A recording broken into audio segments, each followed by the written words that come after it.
Hello, everyone. I'm Dan Liebenson, and I'm back again, as always, with B'nai Lappi for this week's episode of the Oral Talmud. Hey, B'nai. Hey Dan, sorry about that. Here I am. We're having a little interesting technical stuff today, but we're good. The Sorry, I think I also had us on the wrong view. Anyway, okay, now we're good. Um, so, Good. so welcome back, everyone. We're here at our probably temporary new time, or maybe not. Who knows? We'll see. But at least for a couple of months, we're here at this time, which is 10 a.m. Eastern. But if you are used to watching us at noon Eastern, then you will be able to because we'll be on Facebook and we'll be on our website, which is oraltalmud.com, or you can just go to the Jewish Live website and you can get it through there either by clicking on the homepage there. It usually comes up at the top, or just go to the on-demand section of the Jewish Live website. If you're used to watching us live and now you're all discombobulated or it's a tumult, as my grandmother said, you can find us at oraltalmud.com is probably the easiest. Anyway, so B'nai, let's see, where do we want to pick up from? We had a great conversation last week. I actually got some really enthusiastic feedback of that idea that I've been trying to articulate for years, and I still don't think I have it, but at least it got a little closer, which is this idea that there's a third Torah at Mount Sinai, being given the Torah of Svara, and that it actually is only one Torah, like it was always just Svara, But anyway, I think we're getting closer there. Yeah, I love the new version of our foundational myth. One of my questions is, are myths that most people will never believe are true ever going to work again? Mm-hmm. Or is it believable enough? Anyway, that's a question that I have. Well, I mean, I think that so that actually I think is a good segue into our discussion today and in general, because what I've been trying to articulate also on this show and in general is that, I've said this, I think on this show, or different ways, that in the world in which we live now, because of our, the general high educational attainment of Jews in the West, and people in the West, that the amount of just knowledge of the world that your average Jew has today is vastly more than most rabbis have ever had in history. And the access to Jewish knowledge and information through digital tools is also greater than any rabbi, throughout the vast majority, or I say the vast majority of rabbis throughout Jewish history, and is only getting more and more.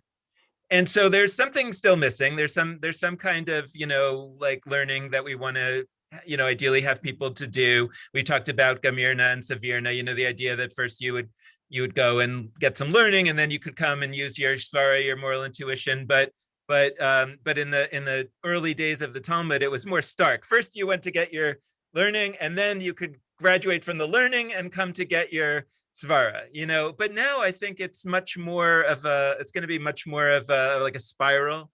You get a little bit of learning, and then but you already have so much svara, you get a little, right? You kind of go back and forth, back and forth, back and forth. So the point is, to me, that after the Babylonian exile, or during there was this idea that they thought that the priesthood, the temple, was destroyed and was never coming back. And there's this, phrase in the Torah that we are a nation of priests, which was actually likely written after the Babylonian exile. So there's some idea that, well, the priests are gone, so now we're all priests.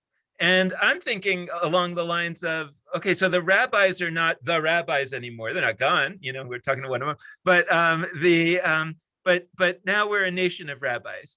And the question is, how did the myths operate for the actual rabbis in the Talmud? How did the myths work for them? I don't think, and we've talked about this, like they didn't actually believe they were true, we think, but they nevertheless thought they were important. And I don't think it was only because they could tell it to foolish lay people. I think that they thought that there was some value to having stories, or to being able to express these complex ideas as stories, even for themselves, is what I'm trying to say, even for themselves. So that was a long wind up of saying that I think it's actually still valuable to have a new improved myth of, the giving of the Torah, even though not a single one of us believes it's actually literally true. That's what I'm trying to get at. Yeah, as you're talking, I'm thinking about the myths that I repeat and that I refer to and that are kind of orienting for me, the Jewish myths, which if you would ask me, do you believe those actually happen? I say no, like Mount Sinai. I think, giving of the Torah at Mount Sinai, I kind of use it, although I don't believe it, actually. I don't believe it in the way the myth brings it down, which is, sort of this personified God who dictates or, somehow gives over something. Yeah, you're right. You're right. Okay, I'm a little bit more on the new myth that we also know didn't happen team. Okay. All right, well, we'll continue to pursue it. So let's transition to our text Okay. today. By the way, we have a little.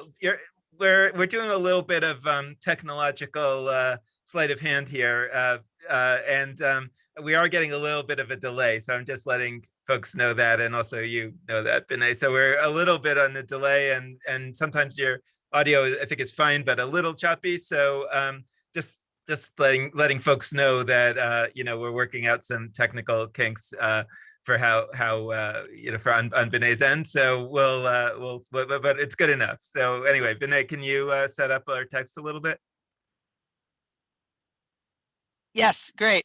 So we're moving into the tractate of Ketubot, which by its name you could tell is about ketubas. Ketubas are marriage documents. They don't effectuate the marriage, but they set out the terms for what in a given heteronormative context the woman receives in the event of the end of the marriage, either by the husband's death or their divorce.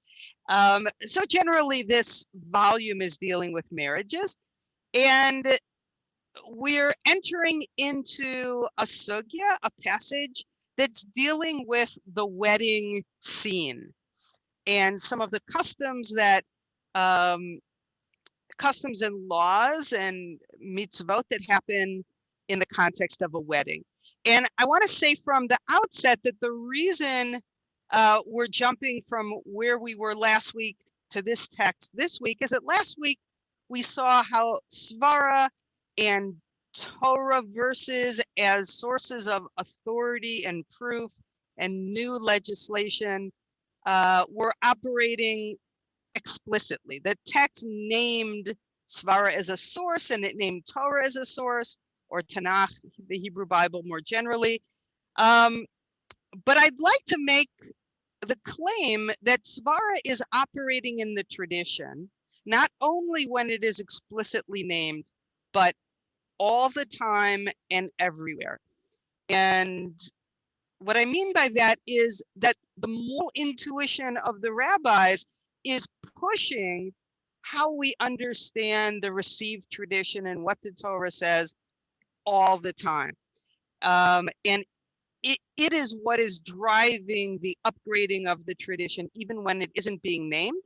And this is a sugya in which we see that happening without being named. But if you sort of put on your svara glasses, either svara the concept or svara the yeshiva glasses, I think you can learn to see svara in operation. And I think that's a very important tool to have in your tool belt if you're going to be a tradition upgrader, because it gives you more examples of how this thing works and more of a sense of, yeah, this is a legit way to make the tradition better. Okay, so let's just jump right in. Okay, so since we have a slight delay, when you try to jump in, to tell us to stop, it might be a second, but again, don't worry about it. Okay, so we Okay, sorry about that. That's okay. So we're starting here. So Ketubot 16b. By the way, I noticed that Safaria, which we use for the text, has done a little bit of some kind of slight redesign here. So we now have these boxes with drop shadows and whatnot. But anyway, okay. So Ketubot 16b. The sages taught. How does one dance before the bride? Let's stop here. But like, what does that Okay, mean? so yeah, that deserves a lot of unpacking. So it turns out that by the time we get to the rabbis, there's an understanding that there is a new mitzvah in town, and that mitzvah is helping the bride and groom rejoice, making them happy, bringing joy to them on the day of their wedding. And it's kind of a general mitzvah to misameach, to induce happiness. And there are a number of different ways that happens. If anyone's been to a traditional or a Jewy wedding, you've probably seen nowadays in a more liberal but Jewy setting, the bride and the groom, if it's a heteronormative wedding, or the two married people sitting in chairs and people dressing up in costumes and dancing and making merry and acting like jesters and so on in front of them, spoofing things from their past to make them laugh. And that's one of the ways it plays out these days. And I think traditionally it played out with dances and also with compliments. And with a giant sticky on the heteronormative assumptions of this scenario, I think one of the ways that people, particularly men, made grooms happy was by saying nice things about the groom's bride. Okay. And I think that was an expectation that the male guests would approach the groom and say, oh, whatever they think about the bride. And that brings up a dilemma. And the dilemma is, what do you do when the expectation is for you to say flattering things about the bride, and in fact, she isn't, in your opinion, beautiful? How can you say that she's beautiful to make the groom happy about having this new wife? And by the way, he may have seen her for the first time on the wedding day. Okay, they may not know each other, and I'm sure he wants to be reassured. So that's the dilemma this text is dealing with. And the question now is, the opening question is, well, what do you say? Uh-huh. And I think it's kind of interesting that the language of what do you say is how do you dance before the bride? Because I don't think they're actually talking, of course, about literally dancing, but I think dance here is used in the Hebrew just the way we use it in English, which is how do you dance around this very delicate subject? Oh, that's interesting. I hadn't thought of that because I had that question of like, well, why is it put in the context of how do we dance? And I was thinking like, is that because there's a quote in the Bible, and I actually didn't look it up, like something about dancing before the bride or something like that, or like why are they specifically using this as the entry point? But I love the idea of like it gives it the double entendre of like how do you dance around the issue. I also it was very helpful what you just said, almost like casually, that that they might not have seen each other before, because then you kind of get a little bit into the psychology of both of them. But I mean, again, in the patriarchal heteronormative context that we're talking about, the man saying like, how did I do? Like, and his friends coming and saying, hey, you really, wow, you got lucky here, like you really got an amazing, and that actually is part of like how nervous people would have been, and that there's something kind of, that they are trying to really deal with a particular anthropological situation, which is that these people are about to be married for life and have never seen each other before. Yeah, I think that's true.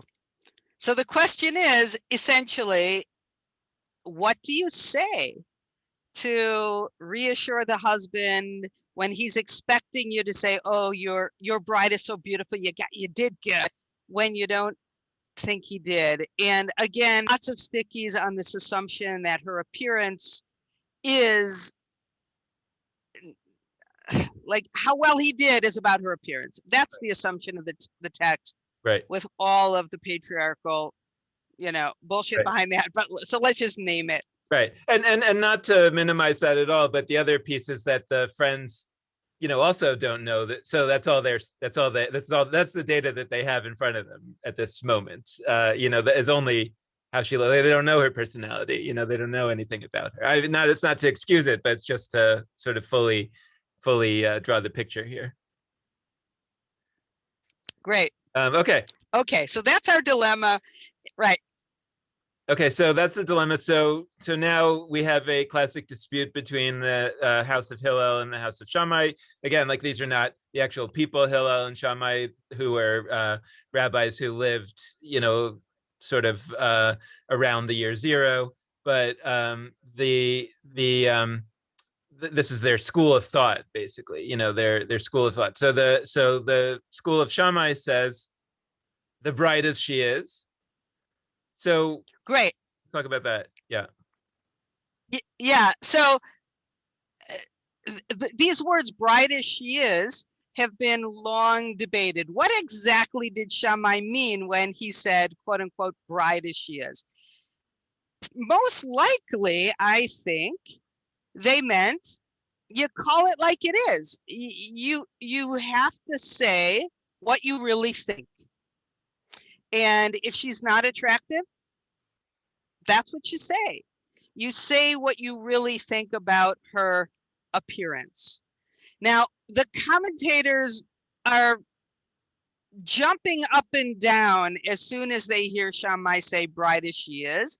I think because they want to redeem Shammai. They don't want to believe that Shammai really meant that a guest should go up to the groom and say, well, she's homely. I really can't, you know what I mean? And so they twist the words bride as she is into all sorts of pretzels to try to make that be about, the things that they can say that are positive, they say, or they acknowledge the wonderfulness that she is who she is, or all sorts of things. But I think the pshat, the simple plain meaning, and probably the intention, given the tension between Hillel and Shammai that we're about to see, is that they really believe you call it like it is, and you say what you see, even if it's denigrating and insulting. I think that's Shammai's position. Yeah, I mean, and we'll see from what comes next that I think that's right. But I suppose you could also even imagine the scenario that if it's the normal case where the friends come up to the groom like, oh wow, she's so beautiful, look how great, you got to look at, and then they don't come this time, by implication, in other words, the failure to say how beautiful she is in fact a statement that she's not so beautiful. Oh, you know what? You just shifted my whole understanding of this machloket, this dispute. I always assumed the premise was, as I set it up, this is the case where the bride is objectively, quote unquote, unattractive. But now I see that isn't necessarily the assumption. The assumption is just generally, how do you couch, what's your approach in characterizing the bride? And maybe Beit Shammai is saying, you call it like it is, whether she's beautiful or not, you call it like it is. And Shammai and Beit Hillel is going to also fit that. Okay, I think I understand this better. Do you understand what I'm saying now? That's exactly what I was saying, but I see where you're taking, I was just trying to kind of, in a sense, point to the act omission distinction, in the sense, that it's one thing to say a lie, it's another thing to fail to say the truth. But if somebody knows what they're talking about, if somebody understands the situation, it's not really a difference, because they know that the failure to say the truth, or again, the truth as the person sees it, is, is the same as having said a falsehood. Yeah, that's one of the debates about what Shammai might be saying. He might be just simply saying, avoid saying negative things. But again, I don't think that's what's going on. Mm-hmm. Okay. So Beit Shammai says the bride as she is, and Beit Hillel, the school of Hillel, says a fair and graceful bride. So the implication there is that Hillel is saying that no matter what she looks like, you should always go up to the groom and say, what a beautiful, wonderful bride," right? Exactly. Okay. Which is going to present an interesting problem, and we're going to see the problem that Beit Hillel's position presents right now. And I think any reader can anticipate it. Basically, what Beit Hillel is saying is, if she's beautiful, obviously say she's beautiful. And if she is not, still say she's beautiful. In other words, lie. Yep. So Beit That's what Shammai Beit said, Hillel says, and that should. oh, go ahead. I'm sorry. Go ahead. No, I was just saying that Beit Hillel's position should raise for the reader the problem of, oh, really? I'm supposed to lie? Mm-hmm. Okay, so Beit Shammai said to Beit Hillel, in a case where the bride was lame or blind, which I take to mean like it's not, again, this is very ableist. We don't like it, but they're saying, like, I think for them these were like objective characteristics that are, quote, not beautiful. And so it's my opinion. Reasonable minds could disagree, but I just want to tell you that I personally don't think your bride is very beautiful. It's not that you could say that's a kind of more questionable case. But here for sure, what if for sure she's not beautiful? Then does one say with regard to her a fair and graceful bride? So when it's clearly not true, should we still say that she's very beautiful? And this then cites here the Torah. The Torah says, keep far from a false statement. So we'll stop there. So that's in the book of Exodus. We'll look at it, but the Torah specifically says that you shouldn't say false things. Essentially, he's reading this, if I understand this correctly, as if the Torah has a commandment: don't lie. Period. Right. Exactly. And I also want to go back. I can't stress enough, not only the ableist assumption behind this, but really the painful and very problematic nature of the assumption of this text. So we have to name it that someone who has a physical disability in the understanding of the text is understood to be, quote unquote, not attractive, not graceful. It's really painful to really want to name that. But given that assumption of the rabbis and of their time, that's Beit Shammai's challenge. Wait a minute. Someone who is absolutely, in everyone's understanding, not attractive, you are going to absolutely lie, explicitly lie? Question mark, exclamation point. There's an interrobang here. Mm-hmm. Rabbi Lizzie Heidemann taught me what the interrobang is, right? That's a question mark with an exclamation point. It's a rhetorical question. That's right. Uttered with incredulity. And now Beit Shammai he's pointing to the Torah. He's saying, look, it says right here in the Torah, don't lie. In black and white, it says don't lie, and you're telling me we should lie? How can you say that the Torah says to do otherwise? Hillel, how can you advocate violating the Torah? Mm-hmm. Okay. By the way, like, I don't know if we'll have time to get to it today or for a future, but this text strikes me as a really interesting rabbinic text that would require some of the same, active actions, major surgery, whatever, like functional trumping, that the rabbis were doing to the Torah, like to the whole Ben Sorer Moreh situation that we've just been, looking at recently, the wayward and rebellious son. Basically what the rabbis are doing is looking at that text and saying, this is absolutely horrifying. And they're looking at it and they're saying, this is a society, I believe they're saying in their heads, this is a society that didn't honor human life in an appropriate way, that didn't, that where the relationships between parents and children were not the kind of loving relationships we have today. They were much more transactional or something. People were more used to dying young, and so there was less of a bond. I don't know what they would have looked and how sophisticated they might have been, but you look at a text like that and you say, this is just horrific. And they say, well, what are we going to do with it? It's in the Torah. We do venerate the Torah. We don't erase things from the Torah. That's not our tradition. So we're going to have to, kind of not, and we're not going to just bury this text and never mention it, in part because we can't, because it's actually read in the synagogue every week. So we're going to have to do something.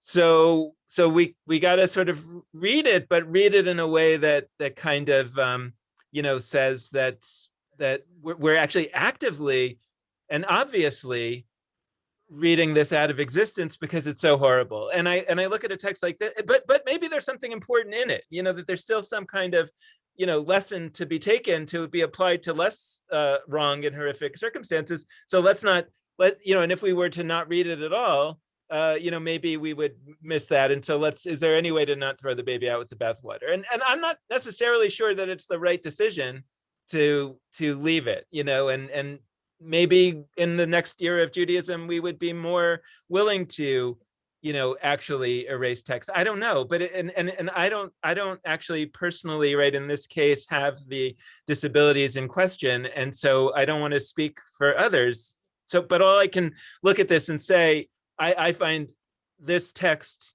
ultimate message that we're looking at important, and the case used horrible.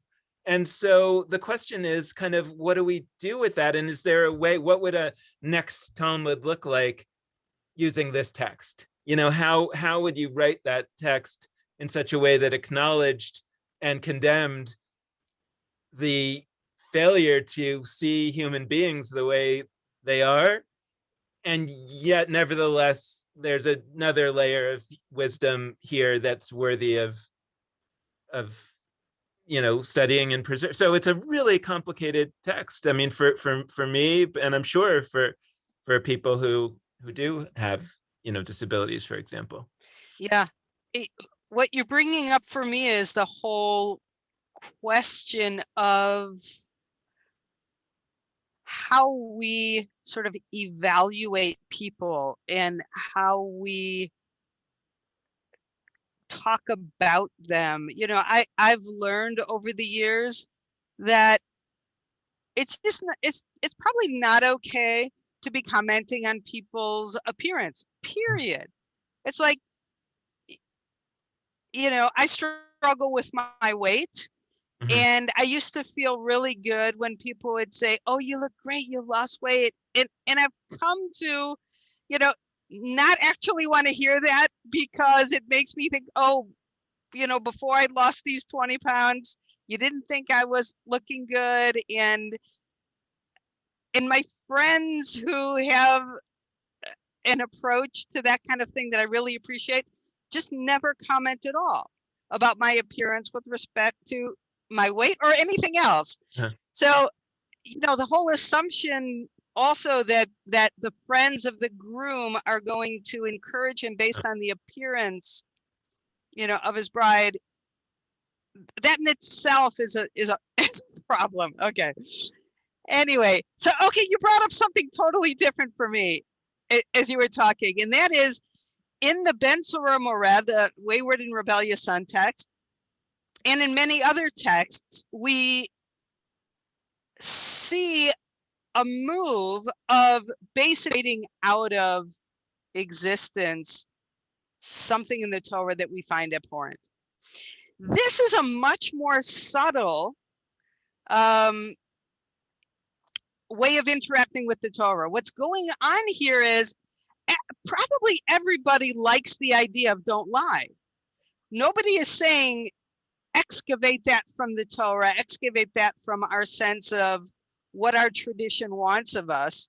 Not lying is generally a good thing, but there are times when you want to live by it. And actually, there are times when you shouldn't. So this is a new kind of Where's Waldo. It's not what's in the Torah that I should not do. It's what's in the Torah that here I should do it and there I shouldn't do it. That's a whole different kind of nuanced relationship.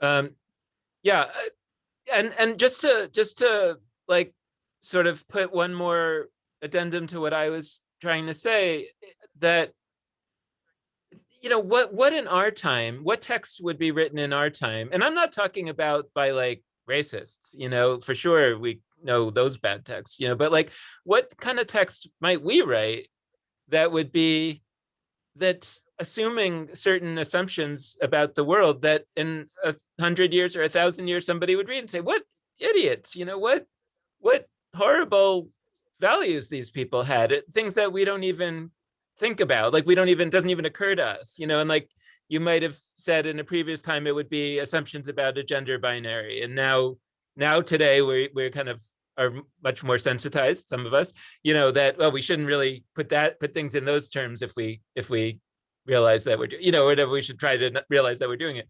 But like I'm just thinking about like, I don't know, even like things like eating animals, like a text that's about, slaughtering, there's many of those, and I can easily imagine a time when either for ethical reasons or technological reasons, I can imagine a future in which animals are not eaten and by anyone. And then, 1,000 years later, after not eating animals for 1,000 years, the society is like, can you imagine that there's time when they ate animals, and when they just regarded animals as meat to eat, what a horror, and how can I read any of these texts in any meaningful way, because they're all about an activity that I find like absolutely abhorrent and horrifying, and so it's like, what do you, so I don't know, again, I'm not meaning to like excuse it, I'm meaning to say, like, it is a challenge to read a text for its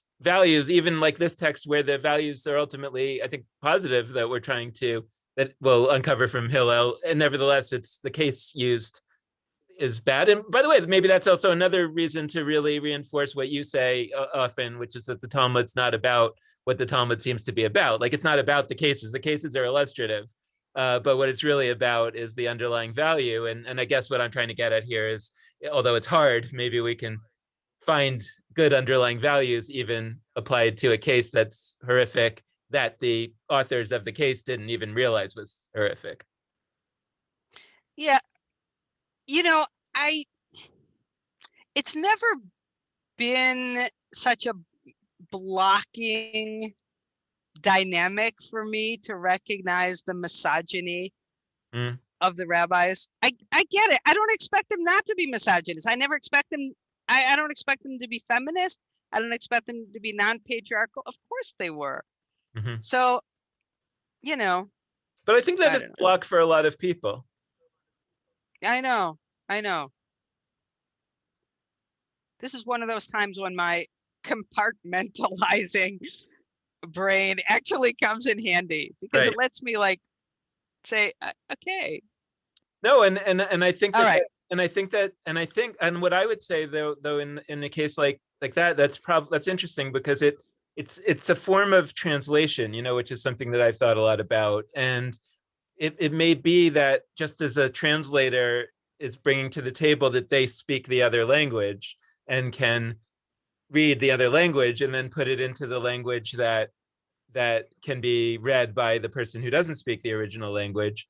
There's a translation function at people who can compartmentalize, are able to read the text, take in what's really, useful in it, and then sort of like assist the people who can't do that on their own, because not because they don't understand the words in this case, but because it's just too, the misogyny, or in this case, what ableism or whatever the right word is, is just too overpowering, so people can't even read the next line.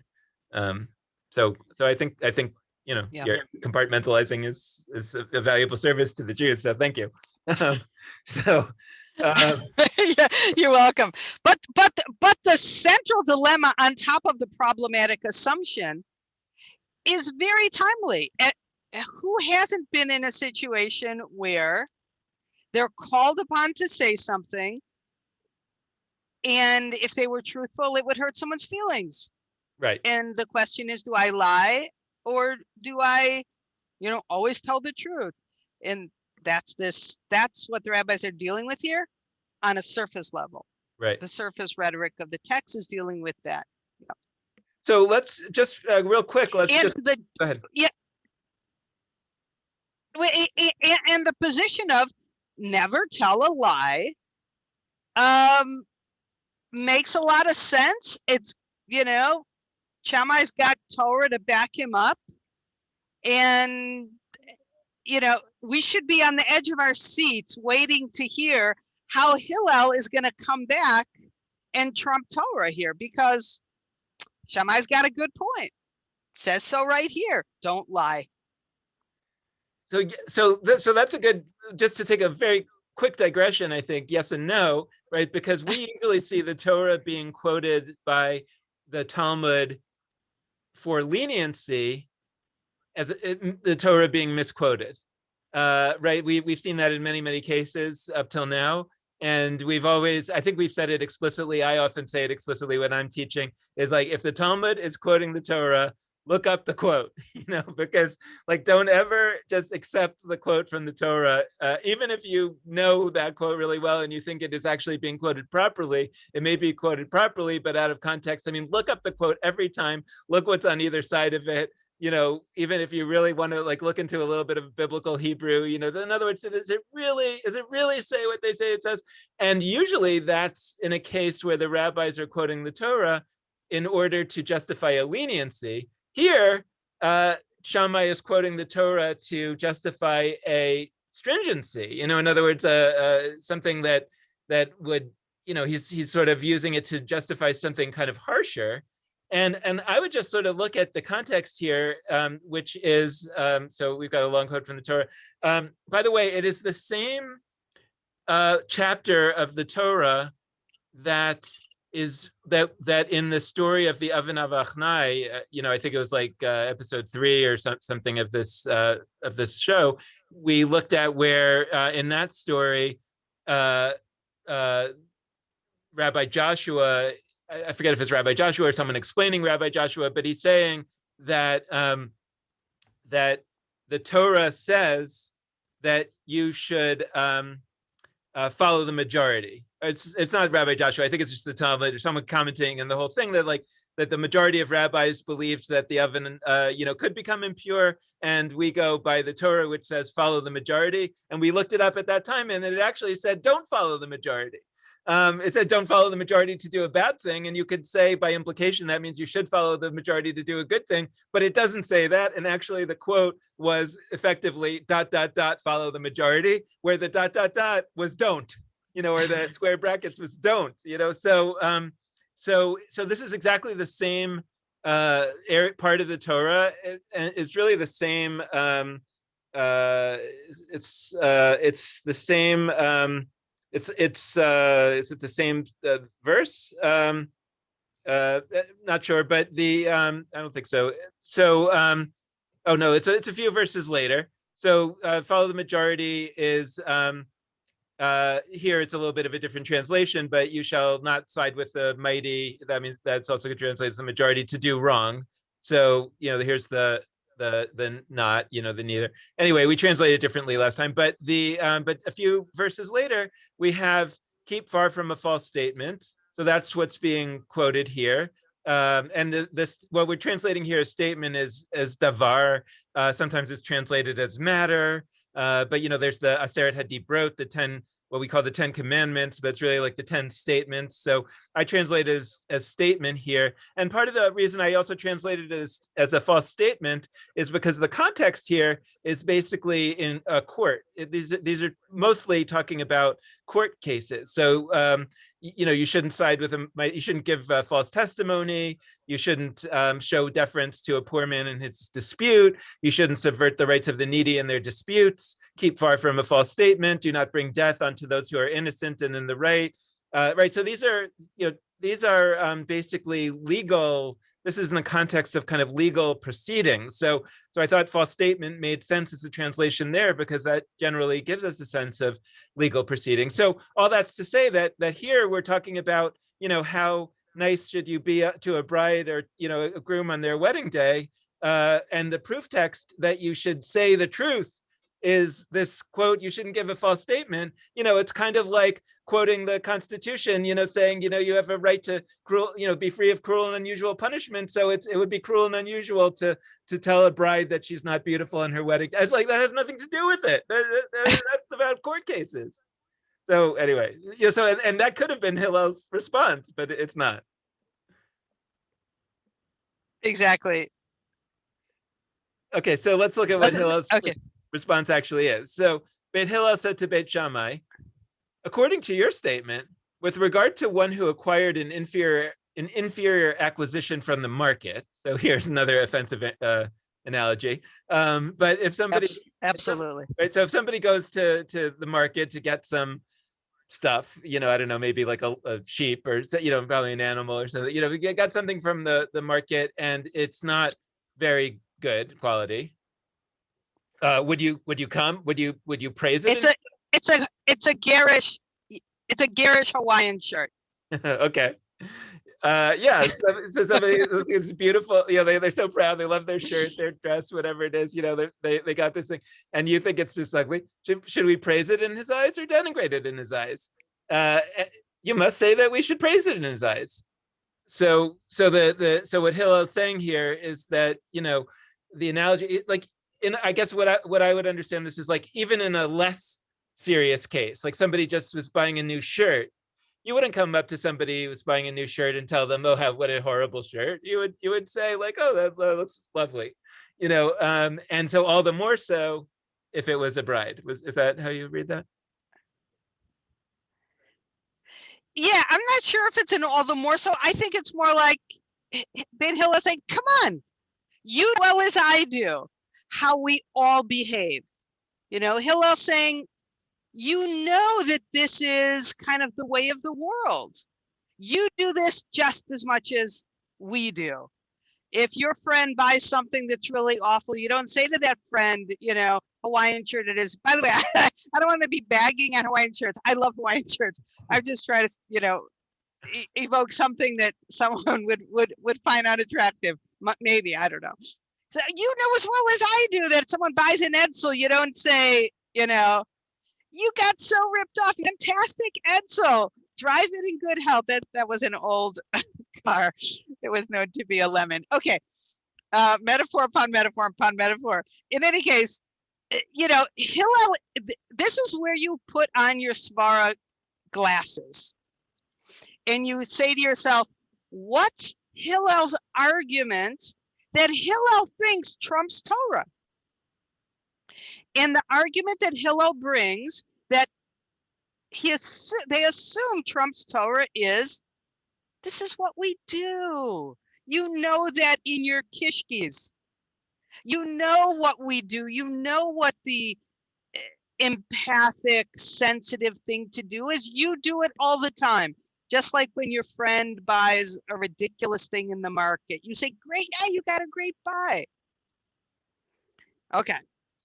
And that's very powerful. First of all, it's not named as Svara, but it is Svara. This is an example of how one's lived life experience is constantly brought to bear on Torah, and it wins. It's understood to be able to trump Torah, and it does. And in fact, Shammai is silenced and has nothing to say. Shammai's like, yeah, I get it. Well, so before we get there, I mean, like I was thinking about, you talk about the different sources of law that we have, that the rabbis have. There's the Torah itself, and then there's the customs, and there's legislation and svara. It's one more, right? Um, Precedent. Precedent. So I kind of feel Precedent. like this is the invocation of custom in a way. There's this idea of go out into the streets, puk chaze. I think we've studied that in a different text, and go out and see what the people do. And maybe this isn't really there, or maybe it's there by implication. Is that what I just showed about the quote being taken out of context? We don't see evidence that Hillel is literally saying, Shammai, you just took that quote out of context. By the way, it's parenthetical. It's interesting that like the lenient people take quotes out of context all the time. Maybe they don't. Maybe they don't want to like be explicit as to say like, oh, you took that quote out of context. That's a no-no, because they do it all the time. So that would be dangerous. So instead, they maybe do it quietly by implication.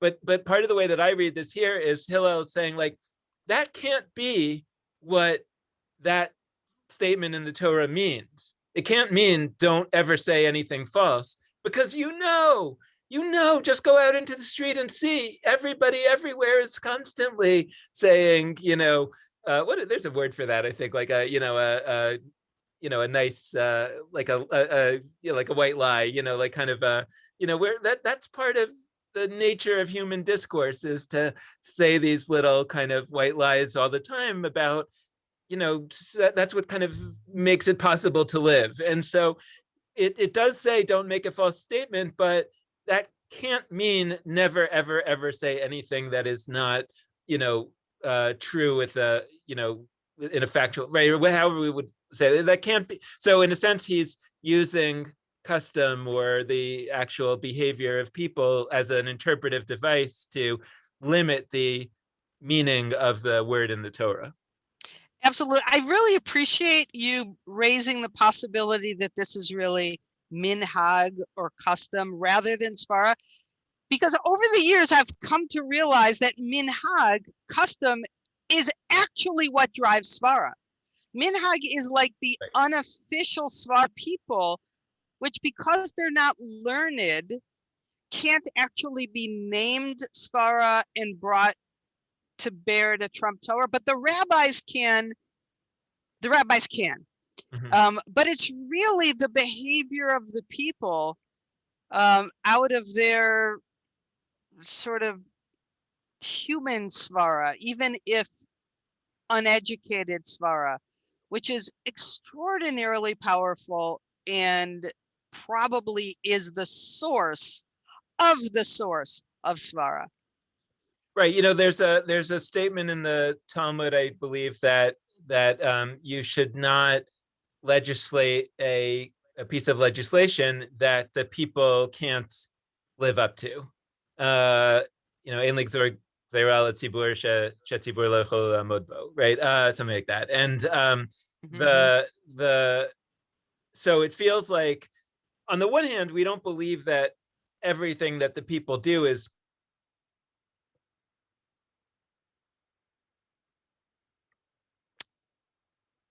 I think I lost your sound, Dan. I think that. Now you're back. Sorry. Okay, so I was saying that I'm not sure which part what you heard up to, but I was saying that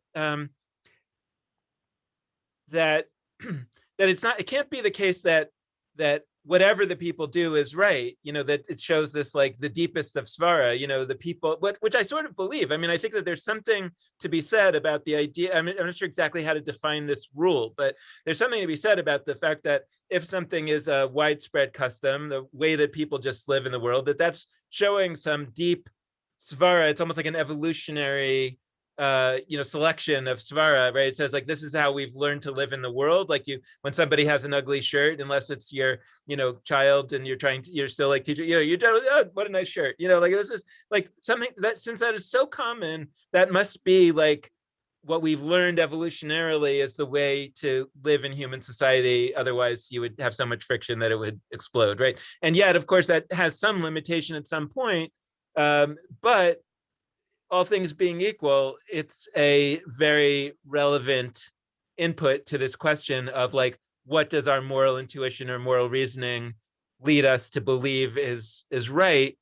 That at the very least we should be cognizant of what the people are doing. And by the way, I've said at other times that I think that sort of rabbis today, even rabbis in liberal denominations, would do well to see the people's behavior as showing svara, and not always assume that when the people are not doing what the rabbi would prefer or thinks that Judaism requires, that somehow that shows ignorance on behalf of the people, or that they don't care, or whatever. And what would that look like if we had sort of a richer sense today that the people's behavior, even if it's contrary to the law as we understand it, is actually a source, at least an input into understanding what maybe Svara is calling on us to do. Absolutely. Absolutely. One thing I want to bring in before we move on to the postscript, sort of the punchline of this sugya, is that the medieval commentators, the Tosafot, bring in an interesting point. And they say that basically Hillel and Shammai agree. The only thing they disagree about is not what you should do in that sticky situation, but whether it should be legislated, whether the behavior that comes from that sort of empathic sensitivity that should rightly lead you to lie, to give a white lie, should be made the law. And Hillel says, yes, it should. And the medieval commentators say that Shammai merely thinks we shouldn't put it down into the law, which I think is an interesting meta debate here. Mm-hmm. Mm-hmm. Yeah, right. Should it be, so should it be explicitly stated that you should lie, or should it just not be explicitly stated that you shouldn't? Something like that. Right. Or it shouldn't tell the truth, but I'm kind of on the Beit Hillel side. that it should be legislated. Yeah. That, I'm on yes, that what should be legislated is when you're in a situation where there aren't high stakes involved in you not telling the truth. It's an emotional equation. It's about the white lie that won't hurt someone's feelings. I think that should be legislated, because even today we hear people say, oh, don't tell a lie, and I never lie. And there's, when you do tell a white lie, you don't feel quite as confident that you've done the right thing. And I think there still can be some moral bullying going on and unclarity about really how empathic we are called on to be when it isn't legislated. mm-hmm. And just to clarify that, what it would be legislated would be that it's not that you may lie, it's that you must lie, right? It's that everybody who shows That's up, right. That's right. everybody who shows up at a wedding must go up to the bride or the groom and say, how beautiful she is, and how graceful she is. You must, and that would actually lead to an interesting world in which no one could say that they never lie, like that and would that be a good world? In other words, that somehow that high and mighty, I hold myself to a higher standard, I never lie, is it good for people to cultivate this like holier than thou kind of persona, that they're like a more strict, and by the way, it's not only about lying. I mean, I think about it in terms of other actually, it reminds me of is the story of that I don't think that we studied here, that where about there's this famous story where there's a dispute over what day Yom Kippur is going to be on the calendar, and Rabban Gamliel makes Rabbi Joshua come and violate Yom Kippur the day that he thinks is Yom Kippur. And it's kind of like, it's not only that we have a dispute and you don't have to observe my Yom Kippur. It's like, no, you have to observe my, so I'm going to force you to violate, so you can't hold yourself and say I'm, okay, they could do it, but I'm better, like it's no, we're gonna, it's like an equalizing force. So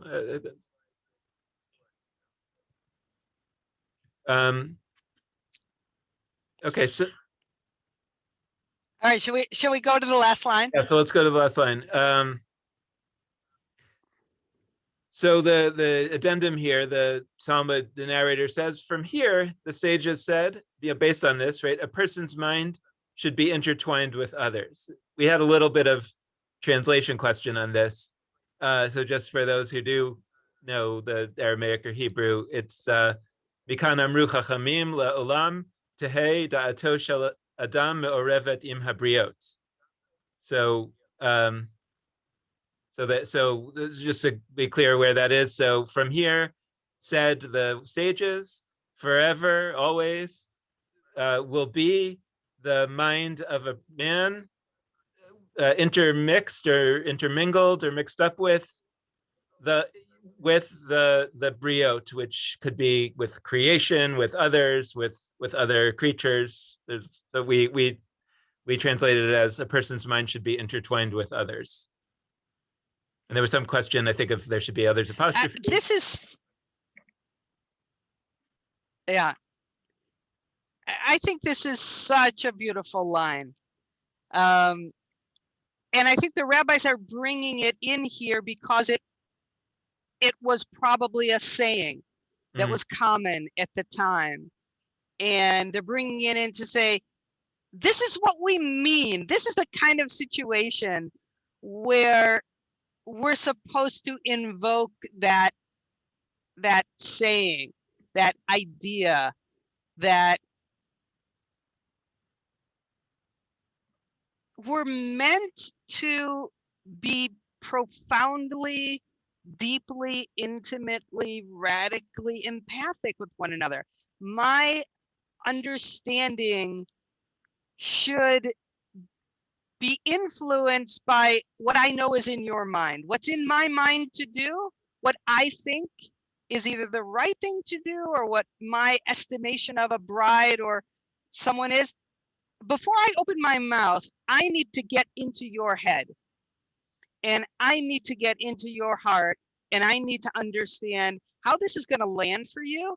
And I need to intertwine my consciousness with yours before I know what the right thing to say is. And it's not just whatever I think, that's the right thing to say. So I just think it's a beautiful idea of,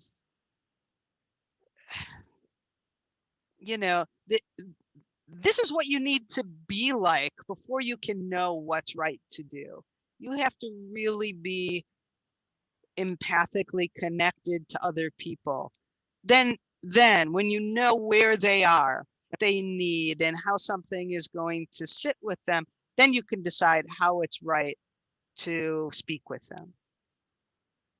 And then you can know when it's right to point to a verse and say, this is what I'm going to do, and this is the part of God's directive that is right for me to live out now, and this is the part that's not. Well, it's interesting. There's something that you said at the very beginning that was fascinating to me, that in some ways strengthens your point, which is that you surmised that, or you hypothesized that this was a saying that existed. I've tried, now I'm blanking on, what's a very analogous saying in our time, but that everybody kind of, it's almost like it's like sacrosanct. It's so commonly said, and there's it's like it. Sorry, it's like the Latin expression, which I've taught to my daughter, and she repeats it when it's like the right moment. De gustibus non disputandum est, right? Which comes to us in English as, you can't argue over taste. Everyone gets to decide what they think is appealing, and you can't say, oh no, it's not. Oh, that's what they find appealing. So that's like a slogan that's out in the world. Right. So, I mean, for us non-Latin speakers, I've heard that one as different strokes for different folks, but, yeah. Right. So, yeah, so like that there's this statement that's been around for so long. Everybody's, probably in this case, mother said it, right. And it's just so, it's like, you can't, anything that violates that feels like, that, and that's much more powerful than the Torah. And so you're telling me that because of some misreading of something in the Torah, we're going to violate the Gustabus, whatever. It's like that doesn't jibe, and so and what I see in what you're saying is that this is like one of those just so stories from the Bible. Why does the snake slither on its belly? Well, it's because of the Adam and Eve. So, right. So why do we have the statement, a person's mind should be intertwined with others? Well, it actually comes from this Hillel and Shammai dispute over dancing with the bride, but actually probably it's exactly the opposite. It's that the statement, the deep svara of people was that you should be empathetic with people, and of course you shouldn't tell a groom that his bride is ugly. I mean, of course, like everybody knows that. That could never be the rule. We all know that. So if Shammai, you want to quote the Torah to say that you should tell a husband that his bride is, it's like that's not, but we can't officially do it that way. So we have to kind of do it in a kind of roundabout way. Yeah. And one final point, the Talmud is not, at the end of the day, interested in telling you what to do in terms of normative behavior. It's not a code. And we don't get codes for 1,000 years after the Talmud. But it's interesting to note what eventually got codified. And out of this passage, two things got codified into law. One is that at a wedding, you say beautiful and graceful bride, no matter what the bride looks like. And number two, Rambam says it's now going to be a law that a person's mind should be intertwined with those of everyone else. That becomes a halacha. And I think that's just gorgeous. Really gorgeous. All right. Well, that's a good place to stop. And we will be back at the same new time, 10 Eastern next week. So we'll see you then. Thanks, Dan.